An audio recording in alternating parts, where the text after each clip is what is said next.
الناس ما تعرفش ان انتوا عندكم رجاله وبنات كبار. احنا مش عايزينهم يعرفوا بقى. عاملينها مفاجاه. مش عايزين نوقف يعني حالنا اكتر من كده يا دوب. عندك سمعت عندك بنوته زي القمر؟ عندي دنا هتتم 22. تقوليش كده هي زي القمر بجد باي ذا واي. ايوه انا سمعت الموضوع. دخلت ايه؟ دخلت فاشن. عايز حلو ان الامهات دلوقتي بيشجعوا على ده. طب وانت يا ريكو؟ لا انا مبسوطه قوي ان بقى في حاجه اسمها فاشن اصلا كدراسه، لان احنا على ايامينا كانت الحاجات بورنج قوي، يا اما تجاره يا اما حقوق يا اما حتى طب، يعني ما كانش فيه فنون جميله تبقى انت كده بالظبط. مختلفه. انا كنت فنون جميله. اللي مش عايزه تذاكر صاحبتنا البوهيميه اللي بتاع الفنانه انت عارفه ان دلوقتي في ناس بتتعلم في المدرسه كودنج ان هم يعملوا ويب سايت، يعملوا ابلكيشن، يعملوا الكلام ده. بروبابلي لقوا ان هو ده المستقبل اصلا. اهلا بيكم. هاي يلا احنا تمشيه وكده. عليك يا الله اساعدك في حاجه؟ I can't wait بجد. انا مثلا على حاجه ان انت عامل كمان اختراع، مش الحاجات اللي هي ايوه انا بحاول. التقليديه يعني. دي ايه رايك يا لذيذ؟ ورق الرز محطوط جواه، بجيب جبنه موتزاريلا بلفها تركي بجد. الف هنا ايه ده مبسوط قوي. بجيب جبنه تركي، بجيب تركي بلف بيه الجبنه الموتزاريلا، بعد كده بقوم حاطه في ورق رز بيتباع، هتلاقيه مدور كده، بحطه في الاول في بيض مضروب، طلعه اقوم لفه تحفه ومحمره. ده حلو كمان قوي لللانش بوكس والعيال الصغيره. سريع ده الموضوع كله 4 3 دقايق. تحفه. انا جعانه بصراحه. ريكو بعيدا عن الحديث بتاعنا النهارده، عمرك صورتي حاجات مش راضيه عنها ما بتحبيش تتكلمي عنها؟ اساسي. من 10 سنين في حياتي، اول 10 سنين في حياتي كنت لسه مش عارفه اعمل ايه، يعني انتشر اختار، وبلاقي ناس يعني عادي بيختاروا حاجات عاديه وبتنجح، فبحس ان طب ما ده اتجاه فاعمل كده، فالحاجه ترشق. لغايه ما على بال ما عرفت يعني مقاييس او الحاجات اللي اختار على اساسها، خدت مني حبه يعني. بتاخدي راي بوسي في الحاجات دي؟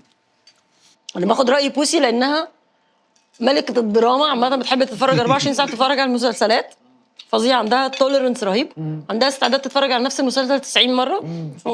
دي الجمهور. لكن ما بحبش اتفرج على حاجه من لما تتحرق لي.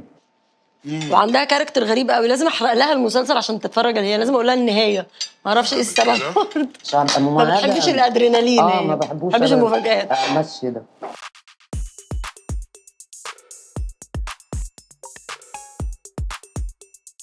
بتتكلموا كام مرة في الأسبوع أو كام مرة في اليوم؟ على حسب، أنا عندي شغل ما عنديش شغل وكده، بس اتليست مرتين ثلاثة. ده اتليست. لا في اليوم. في اليوم؟ يعني اتليست. لا دي حاجة يعني هي فعليا هي أهم بني آدم عندي في الحياة هي. طيب وكل حد اهلي وجوزي وكلهم عارفين ومبسوطين، كلهم بيحبوها قوي. كلهم بيحبوها قوي. ايه اهم عندي انا؟ ايه اكبر عيب في ريكو؟ اللي هو لا ما تقعديش بقى تقولي لا ما فيش ولا حاجات. يعني انا ما بشوفش. الله لا مش هقول لك عيب، هقول لك حاجه، هقول لك لو عندك القدره انك تغيري حاجه واحده في ريكو. لا انها تفكر في نفسها شويه.